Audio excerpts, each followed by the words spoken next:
I was really pleased to be asked to speak at this event because I really think it gives us an opportunity to talk about the political climate in which we currently find ourselves, and for which Trump is a worrying emblem amongst many others, as have been mentioned previously by the previous speakers. My first thought is that I would like to wake us out of the inclination to virtue signal when it comes to Trump. Not that, and I put that in inverted commas, that sometimes not a very helpful sentiment, but I think that's the best one that I can think of in this case. So I feel like, as abhorrent as Trump is, if we limit our understanding to what he represents, I think we missed a lesson by disavowing the conditions that have collectively created his rise to power. I feel like the reality is that Donald Trump is the logical conclusion of the last 40 or 50 years of economic policy in the UK and America. As a culture, we've celebrated greed as good. We have celebrated the death of society, social cohesion, and a responsibility to one another.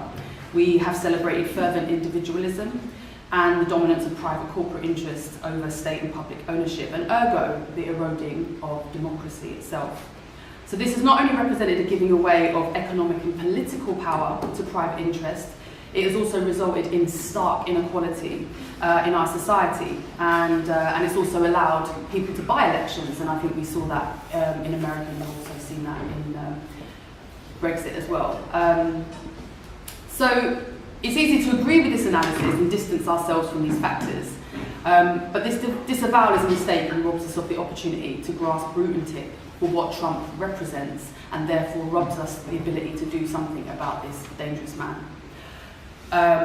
Trump clearly represents the worst aspects of humanity in service to its worst quarters. He's vain, egoic, narcissistic, racist, sexist, transphobic, greedy, quite possibly a sociopath. But I'm not a doctor, so I shouldn't really comment there.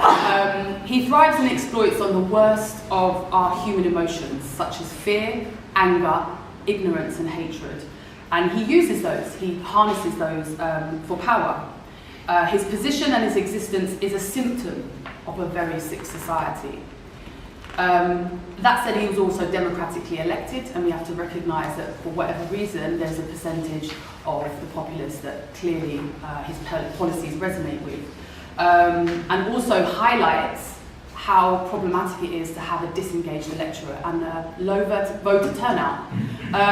And so, for me, the reason why Hillary lost the election, and not to rerun old debates, but I think it's important to mention, is that clearly she did not mobilise enough people or inspire enough people to vote for her, not necessarily vote against Trump, but vote for her and her policies.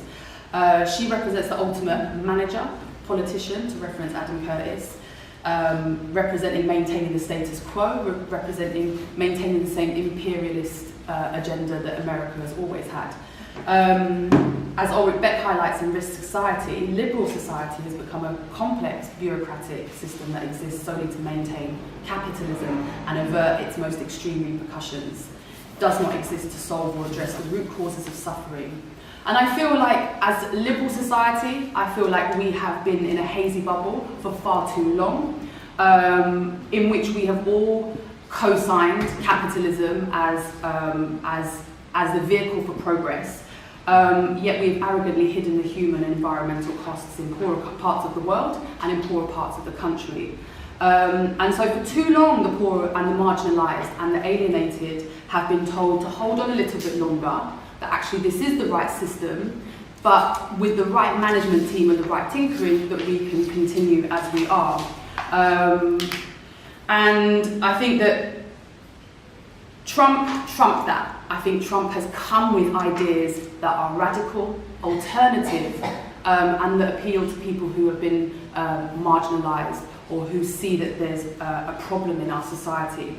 And so for me, in response to Trump, if we're talking about solutions, what we need is not more of the same of the last 40, 50 years, not more management politics, but we need radical and inspiring alternatives. And to do this, we have to be honest with ourselves and look at our own record. And as you said, talk about our domestic policies as well. What are we doing day to day in terms of challenging the politics and the conditions that are going on in our country as we speak?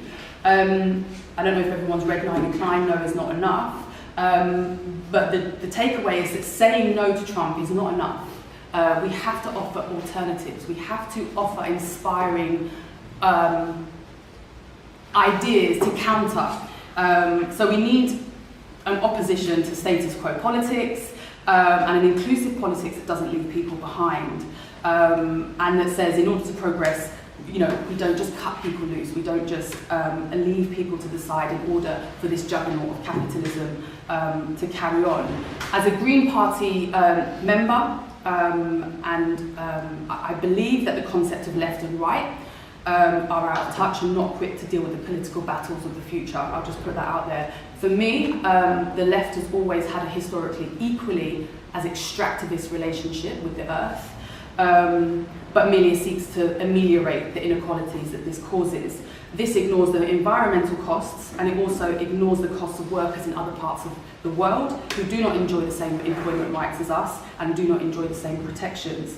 We have not erased the destructive forces of capitalism, we've merely exported them. It was recently reported that more than 200 people have died in the Mediterranean Sea in the last week, and that's just this week. There's thousands trying to escape their own countries to find shelter and hope in one of the richest continents in the world. The Guardian newspaper identified these people merely as migrants. Now, just to point out, Guardian is supposed to be our left-wing haven of information. I mean, I know we all sort of disagree with that now, but I just wanted to identify that The Guardian, one of the most left-wing mainstream newspapers, identified these people just merely as migrants, with no impression that these are people with lives, families, hopes, dreams, fears of their own, or even the idea of the misery that they're fleeing from, and why they might be risking their lives and their children's lives to make these journeys. So I just believe if we had one of our so-called progressive papers reporting these stories and just merely, following the line of right-wing rhetoric, which is these are just migrants, not people, I think this is really problematic. We criticised Trump for his immigration and customs enforcement, which was actually set up in 2003. It's not actually his policy, he's just continued it. But again, we ignore that, well, recently it was reported that the veil for immigration detainees in the UK is also separating parents from children. In this country, it's happening. The Home Office has, as we know, an appalling record and has caused untold misery and confusion and suffering. And also just have to remind you, remember those immigration mugs from Miliband? Rendition programs. So, you know what I mean? We have had here the so-called progressive left-wing politicians, like you said, the establishment, essentially validating these arguments from the right, and this is a beast that's been left to grow. So I'm nearly finished, but I just want to finish off by saying, we also deny, we also criticize, rightly, so don't get me wrong, rightly criticise Trump for denying climate change and pulling out of the Paris Climate Agreement. But yet, we've just seen half of the Labour Party has just voted with this Tory government to approve Heathrow expansion, knowing that this will compromise our ability to meet our climate targets. We criticise Trump for deepening inequality, rightly so, again, but we don't confront the deepening inequality in our own country, and the fact that of all the 5th worst boroughs for inequality in London are all controlled by Labour MPs and Labour majority councils. And if you wanted to know, Brent is the 4th most unequal borough in the whole of London, according to the One Youth Trust. So what are we doing about that? What are we connecting the dots? To challenge Trump, we have to relocate our own humanity. For the Greens, we do this by creating policy that is guided by 4 pillars: democracy, peace, social justice, and the environment, because I believe what else is there? And to just finish, I'm rightly for criticising Trump and protesting against everything he stands for and standing with everybody in this room, united, as you said. I feel like we do need to be united on this. However, I also want to fight the injustices that can be found on our own doorstep, the social, political, and environmental injustices that are happening in this country and on this continent as we speak. So please let us not forget that. And let's challenge Trump, but let's also put forward and enact policies and ideas that will diminish his support and also address the hypocrisies of our time. Thank you very much.